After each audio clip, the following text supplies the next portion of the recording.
PM किसान योजना रे चाषी मानक पई बहुत बड़ गुरुत्वपूर्ण सूचना। जदि आपण माने पीएम किसान योजना रे EKYC एपर्यंत करना तो 16तम इनस्टॉलमेंट आसो तो आपण मैंने पाइपर नहीं। तो कौन रही आज अपडेट संपूर्ण तथ्यटी आप जानतु। जो मैंने चैनल को नुआ कर चैनल को सब्सक्राइब करने सह जो पाखे घंटी चिन्हटी अच्छी तब नोटिफिकेशन ऑन कर दिंतु जहाँफल एमती नुआ नुआ लेटेस्ट इनफॉरमेशन यही चैनल थ्रू आपने सर्वप्रथम जानीपारे। तो कौन रही आज अपडेट चलतु डेरी नक वीडियो स्टार्ट करवा।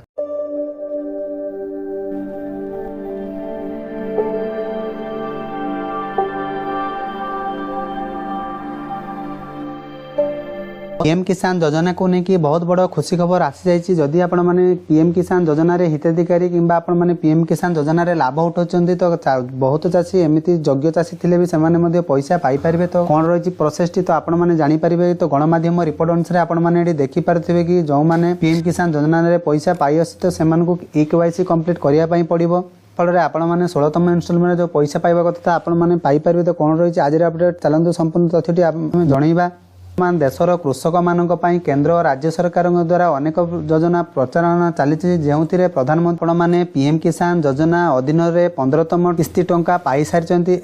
एही योजना अधीन रे गोटे वर्ष रे 6000 टंका पर्यंत कृषक अकाउंट को ट्रांसफर कर जाए जहाँ 3टी किस्ती आसी था। वर्तमान चाषी मैंने 16तम किस्ती टंका पाइबा अपेक्षा कर।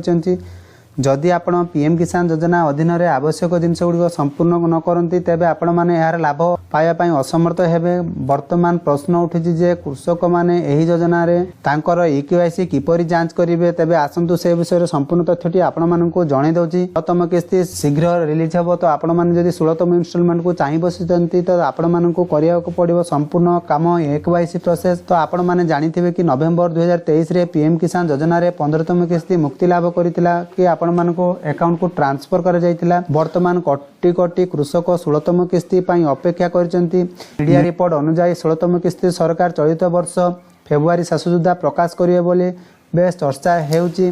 तो आसंतु जानिबा एही सप्ताह मध्य टंका कृषक अकाउंट को पहुंचीबा को जाउची। तेबे सरकार को ए पर्यंत कोनोसी सूचना प्रकाश करिनाहंती काहेकि ना जदि आपण माने 16तम इनस्टॉलमेंट को पाइबा पई चाहउचंती तो सरकार को द्वारा कहवा अनुसार आपण माने रिपोर्ट अनुसार जानि पारुथिबे कि सर्वप्रथम आपण माने सरकार साइट रे आपण जो रहिची kisan.gov.in को वेबसाइट को गला परे आपण माने सेठी आपण मानकर EKYC पड़िबो।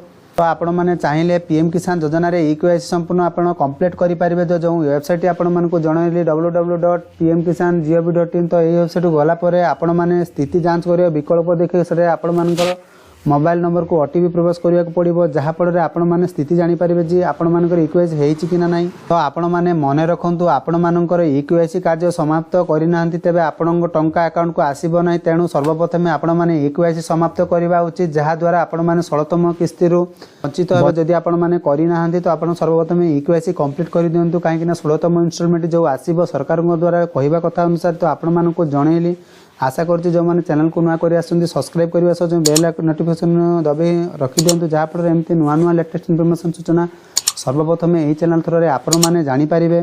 तो गुरुत्वपूर्ण सूचना आपण मानकु जणैली कहू माने एथिरे आपण पैसाटी पाई पारिबे नाही ना। जदि जणे कृषक अन्य चाषी ठारू ऋण नै जमी चाष करती तेबे ए परिस्थिति रे सेमाने पीएम किसान योजना लाभ पाई परिबे नाही। पीएम किसान योजना पई जमी मालिकाना अत्यंत गुरुत्वपूर्ण। जदि आपण माने पीएम किसान योजना रे पाई आछंती तो जो माने जमीर मालिक हेतिबो सेही माने पैसाटी पाई परिबे। या गुरुत्वपूर्ण सूचना आपण मानकु जणैली।